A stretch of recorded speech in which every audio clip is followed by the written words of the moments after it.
Morning everyone, welcome back. So a bit of a break on the videos, but everything happens for a reason and we can't jump without crouching, can't be awake and conscious and achieve without sleeping, and believe it or not, we can't eat without not eating. As in, you cannot keep eating. And that's the great mistake of modern civilization. We've never been more dopey and foggy and lost. Our sense of direction and meaning and purpose, our passion, our affinity, our excitement, our faith, our creative imagination, aspiration, hunger, literally the word hunger. Obviously, I'm talking more about a dopamine detox here than food fasting. In the most general and broad sense, we're just extremely saturated, oversaturated. The nervous system, the mind, the very cell, tissues, organs, everything is crammed full on both the material level with excessive fast carbohydrates and sugars, excessive heated proteins and fats. Heated is the key here. If it's only 3 or 4 minutes at 60 or 70 degrees Celsius, that's it's 10 times better than if it's 20 minutes at 120 or 150 degrees. But anyway, getting off track. This year, 2026, you read the title right. It's going to be 4 meals a week. 1 meal every second day on average. And that's the plan. I need to do it. It's something I can't not do. Actually, I've procrastinated on it for a year because in 2024, for the first half and the second half of 23, I did 9 months of a weekly fast every month. So a 1 week fast. The full 7 days I only did once, but it was 4, 5 or 6 days every time. And it's just nowhere near as difficult as people think it is. It's a mental thing. Like if you have the desire to understand your body and free yourself from the basic fears. Like people think that they're going to fall over if they don't have a meal every 3 or 4 hours. It's absolutely insane. And obviously the older generations are the most afraid because they're also elderly and there's the blood sugar issue and diabetes and blood pressure but the barrier to push through is those first 12 to 24 hours. It just gets easier every day after that. On the third and fourth day, you've got an energy dip where your body is still switching to fat burning, and is still used to running on blood sugar, which is gone. And I once fell over. I fainted late. It was early on the fourth morning in January 24. Just flat face on the tarmac, bent both my hands back so that I had huge blue bruises at the base of all my fingers from the contortion. Wounded my knee, forehead, but as of the fourth day, you're really just battling your mind. It's a temptation. It's the seduction of the pleasure of food. You don't actually need it. The physical symptoms and changes are only in the first 72 hours, really. So, yeah, that's the goal. A lot of other things I want to say because I haven't made any videos the last few weeks, but there'll be more videos coming now. Also, I've been watching the end of the year vegan documentary series from Plant-Based News. This is a really good channel I recommend you visit on YouTube, Plant-Based News, and they have the end of year film list from 2015 to 2025. Every year they've made a 40 or 50 minute docufilm about the current ongoings in the business world, in the food industry, obviously public figures and celebrities and high-performing athletes and all making the switch to veganism and achieving their best results, correcting their mental health, optimizing their high performance professionally, academically, artistically, musically. So I really advise you look into that. I don't know if I'll be absolutely vegan this next year, but that's also something I've got to do. Just because I've been a flexitarian practically for 15 years. Since 2010, I've had fish once or twice a month and meat once a week, kind of thing. Some weeks 2 or 3 eggs, some weeks not.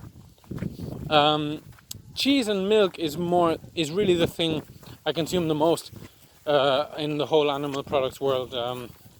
It would be twice, maybe 3 times a week, a bit of cheese and a yogurt once, and a couple of glasses of milk in the week with some biscuits. But yeah, I just want to explore the extreme of cleansing, like disinflaming, decongesting, rock bottoming my mucus production. Just the lowest inflammation I've ever had in my body ever is the next frontier. And if you've visited my channel or my website, you know I'm a cure coach. I help people heal their chronic illnesses, and my creed is that when we lower inflammation drastically, the body detoxes really fast, because it literally opens up the sponge, so to speak. When you disinflame, all the little openings and vessels in the sponge open wide and release a long-term accumulated cell waste and external intake of artificial substances, of course. But yeah, as we do that, pH rises. When pH rises, your body has a higher electrical charge potential in its cells.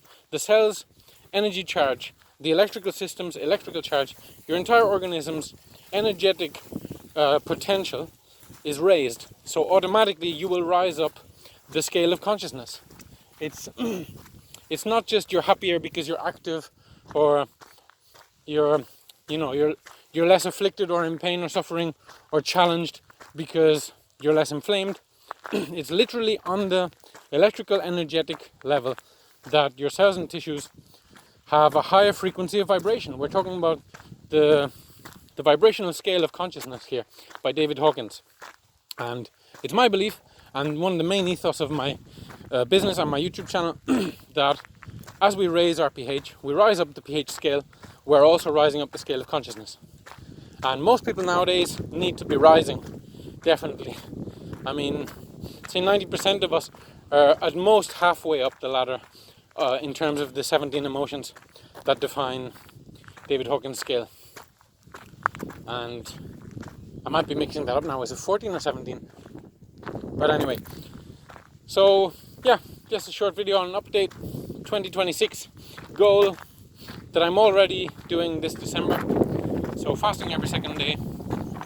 It's technically 3.5 meals a week, but I've loosely, generously raised the margin to 4, so that I could technically eat every second day and not have to fast at Sunday lunch if it's a family meal or something. If we have a family gathering, just have that little bit of extra.